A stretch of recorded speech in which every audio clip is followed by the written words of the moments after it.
Welcome to Get Noticed and Stand Out with a Digital Portfolio. My name is Julie Perrine. I am the founder and CEO of All Things Admin, and I am delighted to be presenting today's webinar to you. Over the past 12 years, I've watched the internet completely transform not only the way people connect and share information, but how professionals can leverage technology to promote and showcase their personal brands. With the launch of a very basic blog in 2007, my own career immediately began transitioning from administrative professional to business consultant, mentor, and author.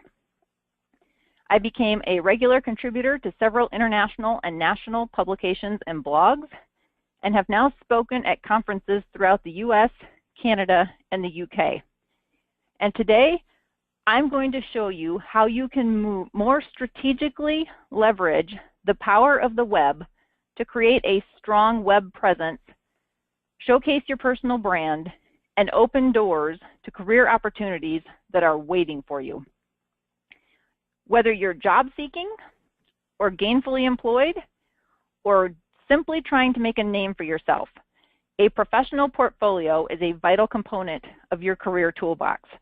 And the best part is, you don't even have to be a technology expert to do it. So today we're going to help you figure that out and get started. Imagine this is your resume today. Nicely formatted, experience highlighted, looks pretty good, agree? Now let's say you get a certification or two. You add those to the header along with a career profile statement highlighting some of your best skills and experience, and it's beginning to look even better, right? What would happen if you turned up the heat just a little and created 3 personal branding statements to create an even more powerful first impression? If you've never met me prior to looking at my resume, the first 3 things that I want you to think about me are boldly highlighted at the top of the page. And this is something I actually encourage all assistants to think about. What are those first impressions you want to create in someone else's mind when they see or hear your name in print on paper before they've ever met you? I refer to those as your personal branding statements. Now let's imagine if you could add a website URL to that first impression. A place where a prospective employer or a hiring manager could see samples of your work before they ever called you in for the interview. We've just taken a really nice resume at the top of this screen and turned it into a high-impact, personally branded, I'm going to get someone's attention resume. And from the moment they visit your online portfolio site, they begin to fall in love with you before they've ever met you. That's the impact of a digital portfolio. We'll begin by examining why you must showcase your skills as an administrative professional. When it comes to putting the spotlight on ourselves, most of us, especially the female population, tend to rather hide in a corner than be cast onto center stage for everyone to see. But when it comes to being considered for a job, or a promotion, or a raise, or an exciting company project, it is critical that your skills, abilities, and accomplishments are getting noticed. And that means that you've got to be more proactive at putting the spotlight on your administrative career in a way that not only gets you noticed, but keeps you at the top of the minds of those who need to be reached. So in this day and age, if you don't proactively promote yourself and your professional abilities and accomplishments, no one's going to do it for you. So the starting point for today's conversation is to help you understand why you must showcase your skills. If you want to stand out from the crowd when it comes to being considered for a job or a promotion or being assigned to a special project, you've got to be able to showcase your skills in a way that keeps them visible. If you're on the job hunt and you want to prove what's on your resume, you need a way to showcase your skills beyond the printed resume in front of them. And if you want to reinforce the value that you add each and every day at the office, you've got to find a way to showcase it appropriately. And showcasing your skills becomes critical when unexpected career changes find you. I often say that every single one of us is one business decision away from having the rug ripped out from under us. So whether you are in a secure job today or not, it doesn't matter. You have got to be prepared for unexpected career changes. And it's also very beneficial in helping you reinforce and build your personal brand and control your professional image. So ultimately, learning to appropriately showcase your skills and abilities helps you advance your own career. And you have to be willing to take the initiative on this. When you choose to do it, it shows that you have confidence, self-respect, and that you're committed to your career. And these are all things that current and prospective employers value when they're considering you for opportunities.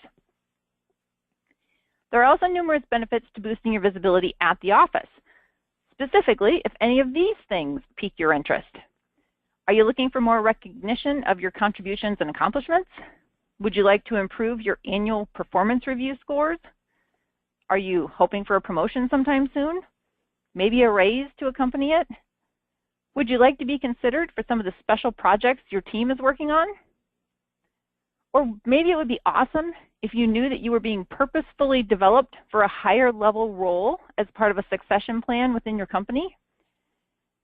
If no one knows about you or your accomplishments from month to month or year to year, we can't just expect these things to happen. It's not just going to magically turn into something if we haven't been doing something proactive about that. So there is some strategy to achieving great things in your career. And what about outside the office? There are numerous benefits to boosting your visibility outside the office too. Have you ever needed any of these things? Resources, a mentor, help with feedback, someone to brainstorm or exchange ideas with? More than just those you work with need to know what you're good at and why. And networking is a two-way street. People need you and you need people. But neither side knows exactly when those needs may arise. So that's why you have to develop and nurture your networks all of the time.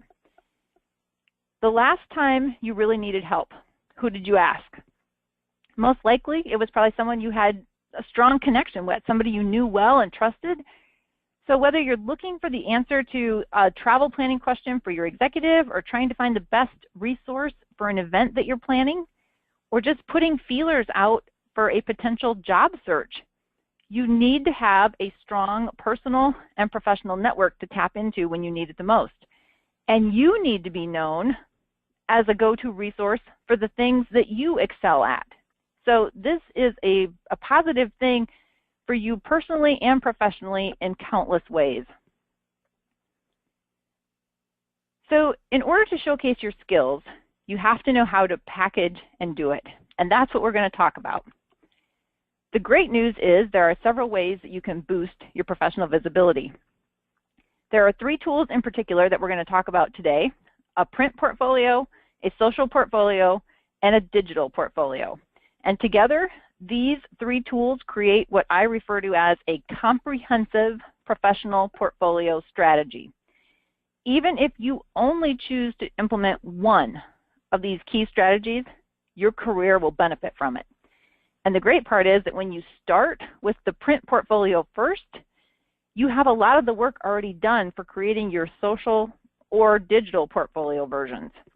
So the first strategy is your print portfolio. Whether you're trying to boost your visibility at the office during performance review time or during a job interview, a print portfolio is a key tool for the job. And we'll start with your print portfolio first, because it truly is the foundation for everything you consider including in your social portfolio or your digital portfolio versions. And what you have collected and assembled for your print version can be easily converted into digital files or slides that you can share on both or either of the social and digital platforms.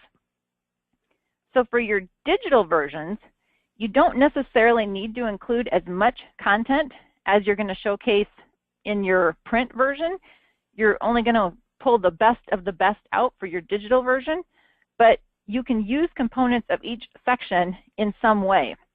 So to broadly define what a print portfolio is, think of it as a collection of work samples, proof of training and education, letters of recommendation, things that relate to your specific professional experience and background. And it's typically assembled in more of a three-ring binder or folder with items displayed in plastic sheet protectors. And it may be assembled either in a leather folder or bound in some way if you prefer the look of that over a three-ring binder.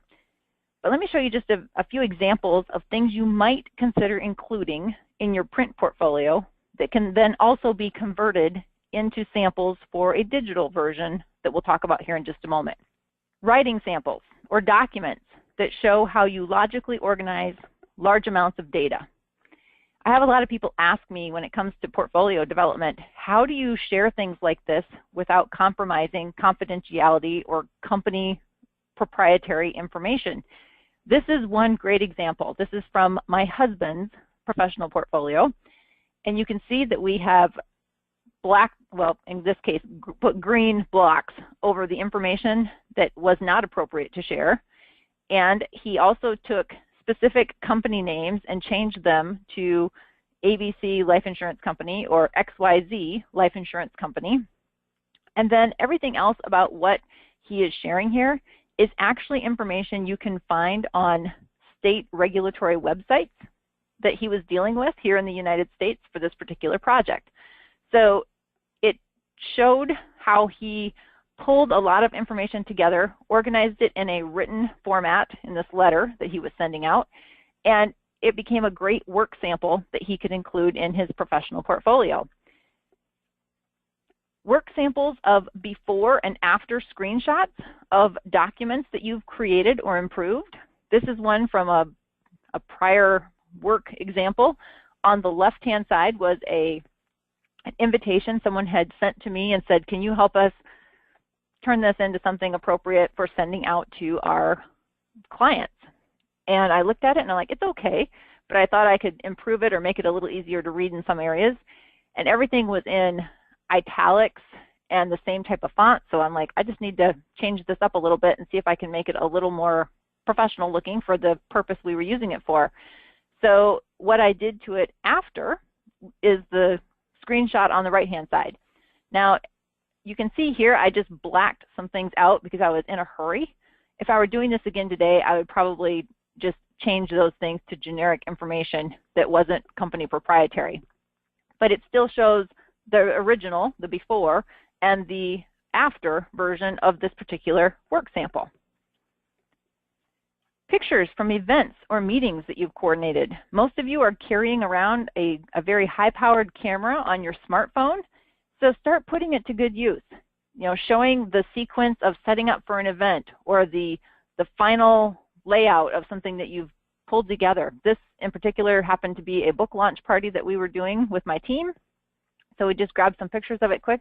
One of the people on my team had gone to great efforts to create a very fun and colorful display for our food and our gift bags, and so we captured it, and this is something she can use in her professional portfolio as a work sample going forward.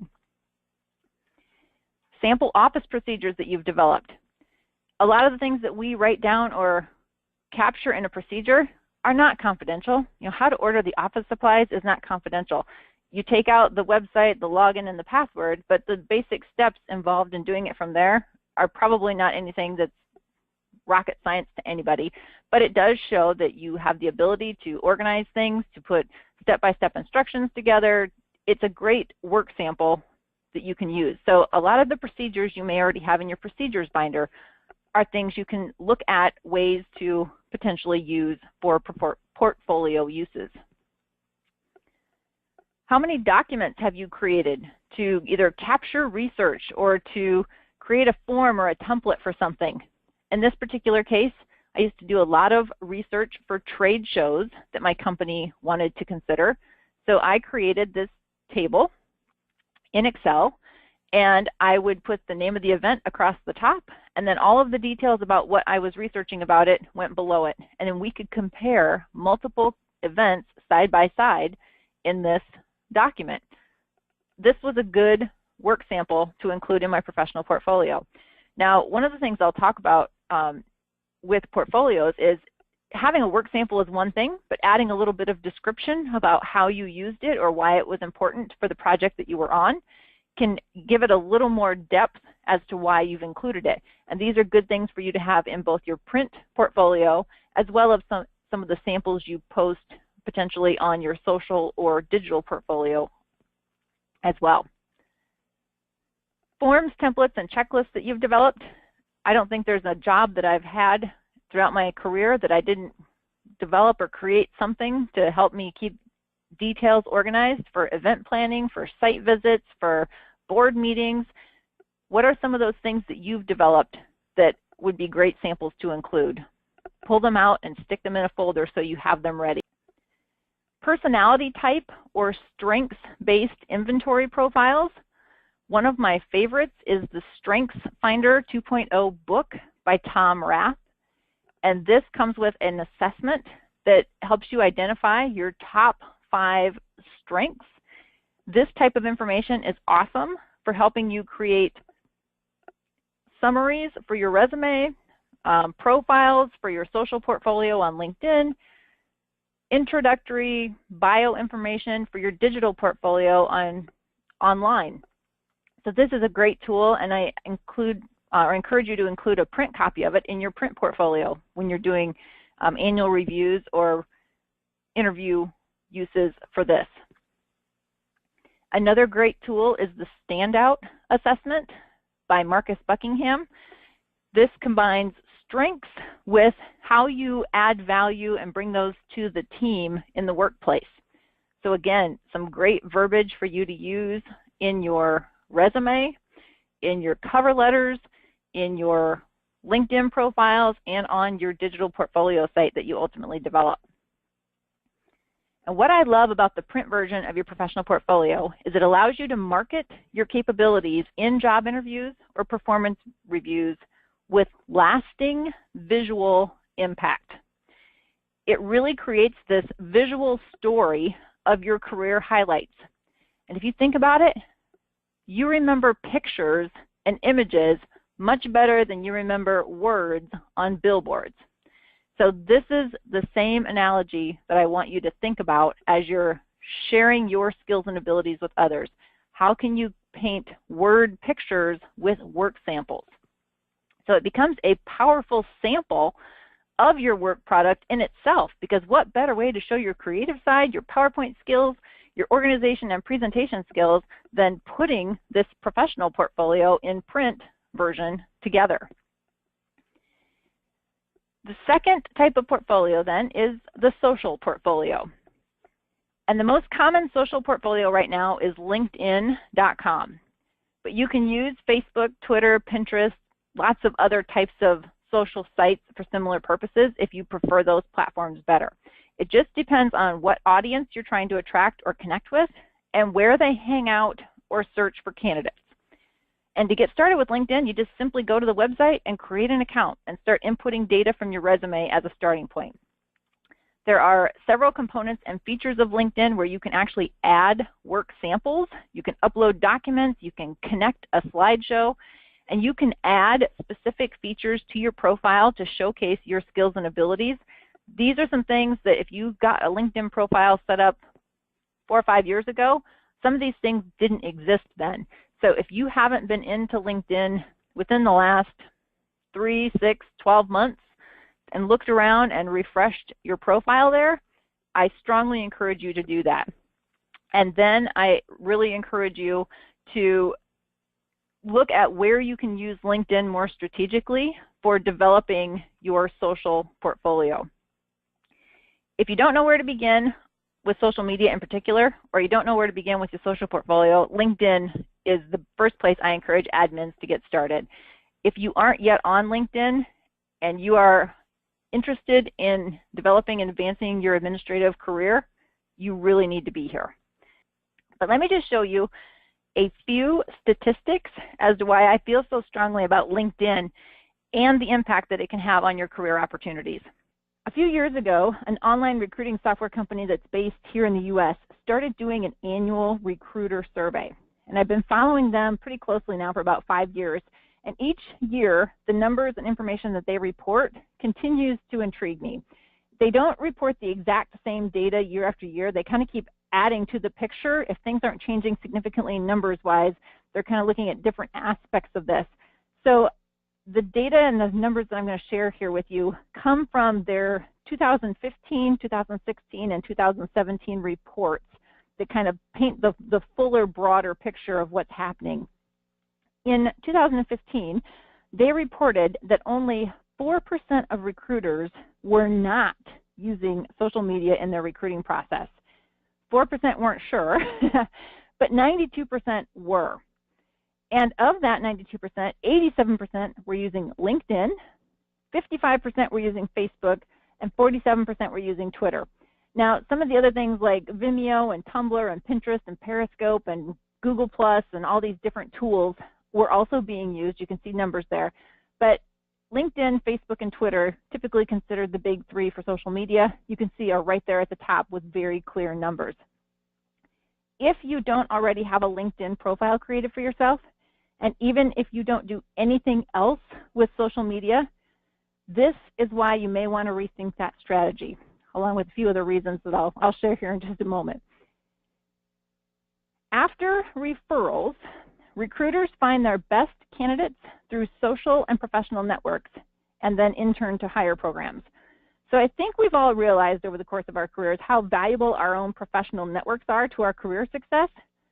But what is happening here is our social networks are becoming just as vital to those career opportunities. I had a friend who recently was downsized out of a position, and she got a new position in a new city thanks to her network. She was interviewing across the U.S. and was recently hired and relocated to a new city. Within about 3 weeks of taking that new job, she figured out it was not the right move for her, and it was not the right executive for her to be supporting, and found herself looking for a job again, only this time in a new city with no network on the ground there yet. And she has activated her social network, and people have come out of the woodwork and have been supporting her and putting her in contact with people in ways that have just been incredible to watch. So as I'm watching this happen in real time for my friend, I am seeing that her social network has become just as vital to her as her professional network of contacts that she had on the ground in the previous city where she lived. And it's, again, as it says here, relationships that rule the day, both the in-person ones and your virtual ones. And recruiters still certainly do look at resumes and use interviews for screening candidates, but more and more, that is not enough. They're talking about using personality tests, sample assignments, knockout questions, or video interviews as other ways of being able to assess candidates and get a little deeper into understanding who they are, what they do, what their skills are, and if they're going to be a good fit at that company. This also showed from the 2015 report that they are looking at both personal and professional. And what they're digging into, they're certainly interested first and foremost in the average job tenure, but beyond that, they are looking at mutual connections that you have, and you learn that by looking at these things through the online social media tools. Commitment to professional organizations, so making sure that you're highlighting associations or groups, affiliations that you have, and how you participate and engage with those groups, because it shows that you are engaged in your career and that you are exposing yourself to new ideas, new people, and new things on a consistent basis. And then examples of written or design work is right there too, 29% and 30%, both of these. This is huge because people want to be able to prove before they hire you that you can do what they need you to do. And then this came out with most recent Recruiter Nation survey. So they're looking at, obviously, social media can certainly be a minefield for red flags, and it identifies some of the key things that are big no-nos from what you're posting or sharing information about. Spelling and grammar errors, I'm sure we can all relate to this one. Political rants, we've all seen that. But what I want to point out here is something else that caught my eye and something I've heard from more than one company now. and that is limited social presence. What this means is if you don't have a social presence, you're more and more beginning to be viewed as somebody who isn't current with the times, who maybe is a little bit outdated, who's not staying as up to speed on some of the technology and tools available as they could be or should be. And I was at an event, it's probably been 3 or 4 years ago now. I was speaking at an event in California, and there was a marketing company represented there, one of their assistants, and she said that in order to even be interviewed at her company, and this was a marketing firm, they actually did marketing work with and for Facebook, so they were a big, big agency. And in order to work for this marketing company, you had to have 2 things as check boxes they could check off before they would even call you in for an interview. Number 1, you had to have been referred by somebody within the company. And number 2, you had to have an active social presence.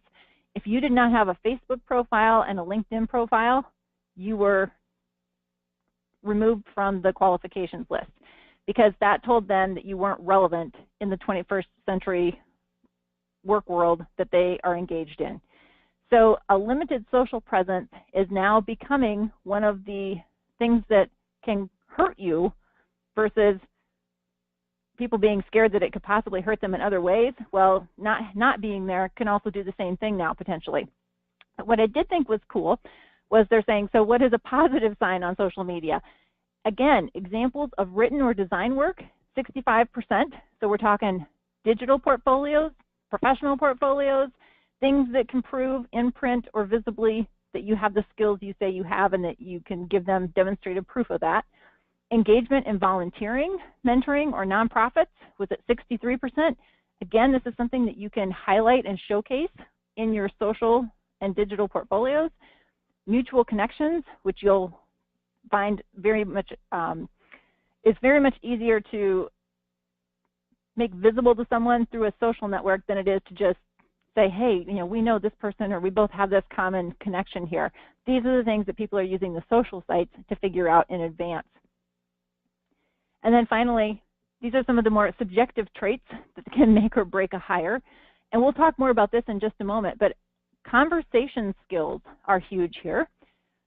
Knowledge of the industry, enthusiasm, and then you'll see some of the other ones, you know, in the 25, 29, 19% ranges.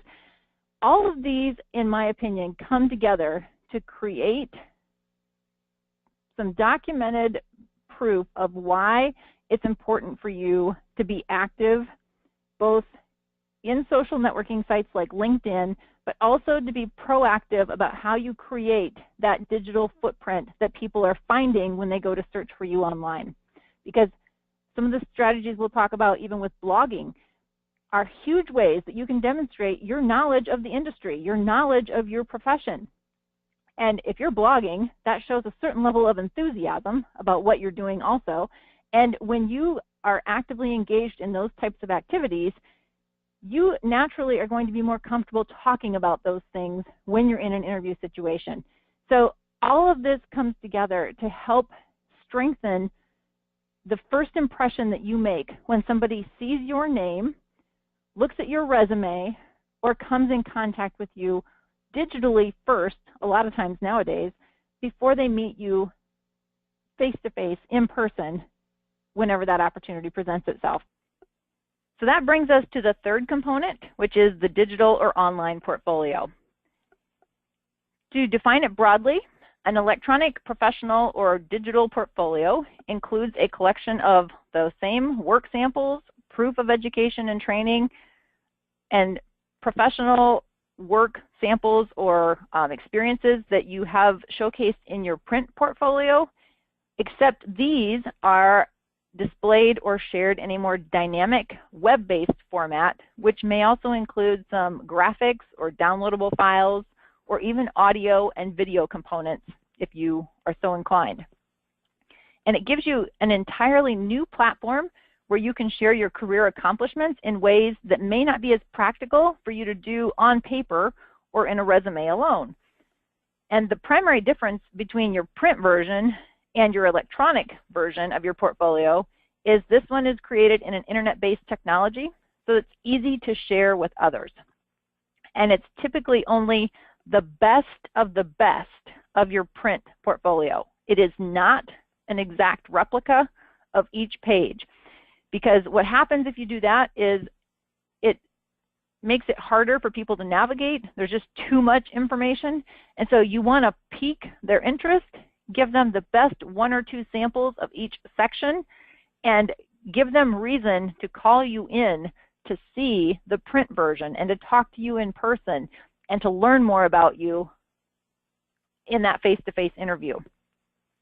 Now, LinkedIn can certainly work as a digital portfolio as well as a social portfolio, but what I want to show you today is this standalone digital portfolio that takes showcasing your personal brand, skills, and abilities to an entirely new level. Imagine your own standalone website with samples of your work. It's a site totally dedicated to you. It doesn't allow people to get distracted with ads or other search features like LinkedIn has that can potentially take them away from looking at you and your accomplishments specifically. So imagine someone coming to your site and they click on event planning, and they see highlights of your event planning skills right there on the spot. An electronic portfolio is a fantastic tool for marketing yourself professionally. And if you're searching for a job, you can send a website link for your professional portfolio to potential employers so that they can preview your work before they've ever met you in person. And that's as quick as the click of a button. So this is a significant way to create that point of distinction between your resume and the pile of other resumes that they may have on their desk. And so few people in the job market today even have a print portfolio to show during an interview, let alone an electronic portfolio to pique their interest, that you are going to stand out and be remembered from the moment they see your name and take a look at your work samples. So even if you're perfectly happy in your current position and have no intentions of looking for another job, as I said earlier, we never know when things may change unexpectedly. So it's vital that you have an established brand built for yourself so that people recognize you as an expert with the various specialties that you have. And this is how you become recognized as that go-to person in your professional associations, within your professional network, and within the profession as a whole. You don't have to be in the need a job category to benefit from a digital portfolio. So when you have a professional portfolio like this, it can begin to propel you into the spotlight, because especially with a digital one, you're drawing attention to your professional accomplishments. It's going to help you share your knowledge in a digital way that you maybe haven't been able to do previously, which helps you develop more relationships, expand your network.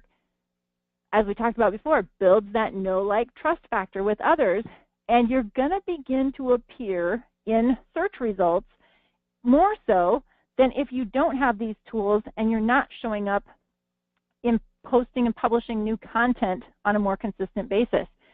So the other aspect of this that I want to highlight, and you may or may not have heard much about blogging.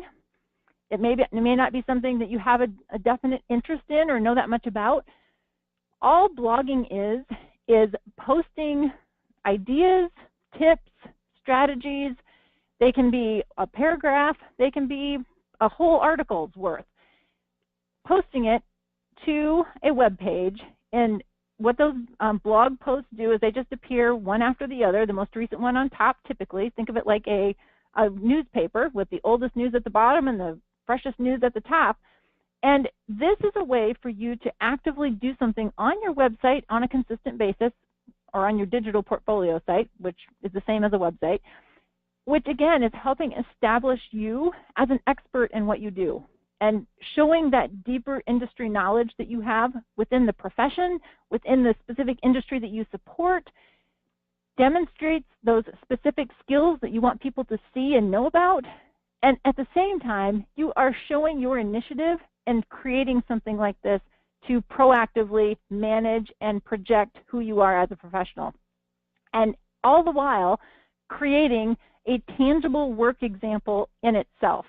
Your digital portfolio is a work example that is a huge piece for people to be able to see about you before they ever meet you in person, and it makes a huge impact.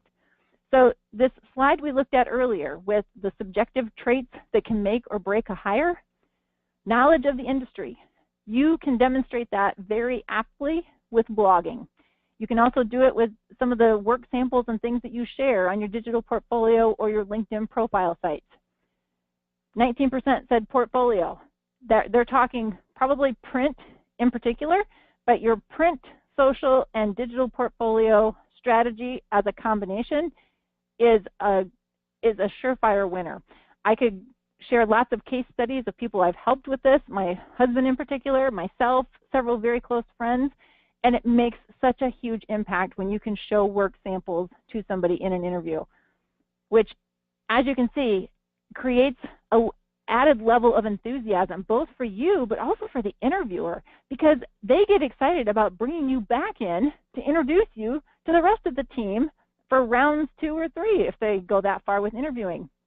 And when you've got your professional portfolio created, I guarantee you, you are going to be a much better person at articulating who you are, what you do, and how you do it, because you have proof right there in front of you, and it's almost like walking in with your own personal security blanket for being prepared for the interview experience. So these are just a few of the ways that putting some proactive steps in place to develop this online portion of your professional skills and abilities can proactively put you in the driver's seat and allow that digital footprint that you're creating to be as positive as it can possibly be in showcasing who you are as an outstanding professional. So these 3 portfolio options combine to create a comprehensive professional portfolio strategy that is almost impossible to beat. And it creates a powerful first impression every single time. I have shared a ton of ideas and tips for getting your print and digital portfolio started today. But if you're looking for more, and maybe a little bit more of a personalized step-by-step detailed guide, I recommend the 2 ebooks that I have written on this topic on our website at allthingsadmin.com. And as a bonus for all of you participating today, you can save 40% on both books when you order them together by using the coupon code Portfolio40. So the link is there at the bottom of the screen, allthingsadmin.com/career-planning/portfolios. Both books are available there, and you can save 40% when you order both of them using coupon code Portfolio40. I've also included a list of resources that include some digital portfolio articles and some of the resources that we have on our website at allthingsadmin.com. And I also want to encourage you to check out Suzanne Bird Harris's free WordPress clinic. She holds these once a month, and you can register for free. And this is a place where you can come and ask questions about your free WordPress site, and she will help you figure out how to get it fixed or how to make it do something you want it to do. So basically, it's free training to help teach you some of the things about WordPress that maybe go above and beyond the basics. And Suzanne actually works with me on a lot of the projects that our team does, and this is just something she does free because she loves WordPress and she loves teaching it. So it's an awesome tool I want to encourage you to check out if you decide to use WordPress for your digital portfolio site also. Now, I've included several links and resources. If you go to theorganizedadmin.com/career-preparedness-quiz, I have an entire section in my second book on organizing your career. And I created this career preparedness quiz that you can take and see just how prepared you are. And I always say that every single one of us is just one single business decision away from having the rug ripped out from under us. So we have to be as prepared as we can be to take action if and when that happens to us. And I created this quiz as a way to give you some ideas on where you may want to focus some of your energy in the year ahead. And it includes things like we've talked about today: creating your professional portfolio, being prepared for video interviews, doing things that give you the upper hand or show that you are being much more proactive and ready should something happen that you're not necessarily prepared for. I want to thank each of you for being here today. I look forward to connecting with you online in the days and weeks to come. And if you have questions or things come up as you're working through creating your digital portfolio, updating your LinkedIn profile, or implementing any of the strategies that we've talked about today, I would love to connect with you directly through either our social media sites or through our website directly at allthingsadmin.com. Before I sign off, if you're on Facebook, Twitter, or LinkedIn, we'd love to connect with you there also. Be sure to connect with us through our Facebook fan page and our LinkedIn company page. We share a lot of tips and training resources each week with administrative professionals. I want to thank everyone for participating today. I look forward to connecting with all of you again on the next webinar, and I wish you all a very productive finish to your day.